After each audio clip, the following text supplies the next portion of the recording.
Haideți să ne aruncăm direct într-una din cele mai mari, cele mai profunde întrebări din psihologie.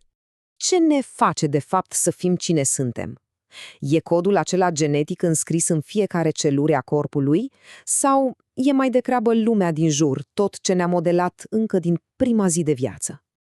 Ei bine, exact asta este inima dezbaterii clasice, natură versus educație. Și fix despre asta vom vorbi astăzi, despre știința din spatele acestei dileme veche de când lumea. Bun, să începem cu începutul. Haideți să ne uităm un pic la argumentele acelea convingătoare care susțin că suntem, într-un fel, programați biologic.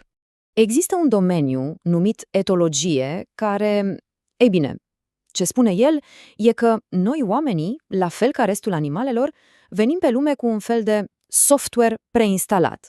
Și e absolut fascinant, dacă stai să te gândești, o mulțime de comportamente de ale noastre din acelea de bază nu sunt deloc învățate, sunt pur și simplu înnăscute, programate noi încă din prima secundă. Vreți un exemplu concret?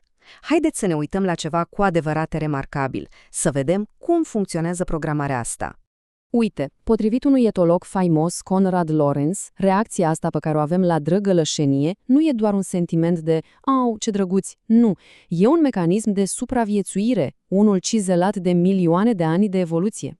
Și ce anume declanșează asta? Ei bine, exact aceste proporții infantile specifice. Capul acela mare, ochii mari, obrajii pufoși, toate astea funcționează ca un fel de sociosemnal. Deci, ideea de bază e că sentimentul acesta este un răspuns înnăscut. E acolo ca să ne asigurăm că avem grijă de puii noștri. Și ăsta este un argument foarte puternic pentru tabăra naturii.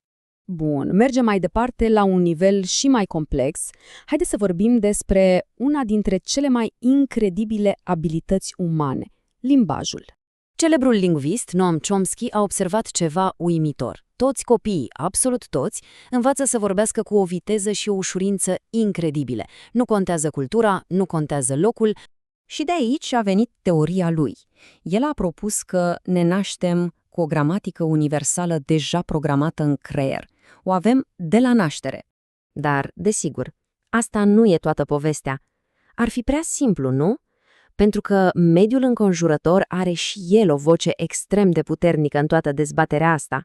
Uite, de exemplu, cercetările arată clar că temperamentul nostru de bază, știi, dacă o persoană e mai extrovertită sau mai introvertită, e bine, asta are o legătură genetică foarte puternică. Însă, lucruri precum valorile, atitudinile, întregul sistem de credințe, adică felul în care vedem lumea, astea nu sunt deloc genetice. Astea sunt învățate, sunt produsul experiențelor noastre. Și, apropo de limbaj, a existat un psiholog genial care a avut o idee complet diferită. De fapt, unul dintre cei mai mari critici ai teoriei lui Chomsky a fost Jean Piaget.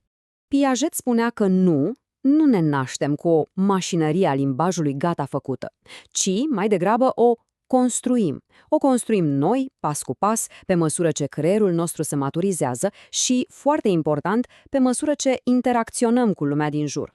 Deci, unde ne lasă asta? Cine câștigă în marea dezbatere natură versus educație?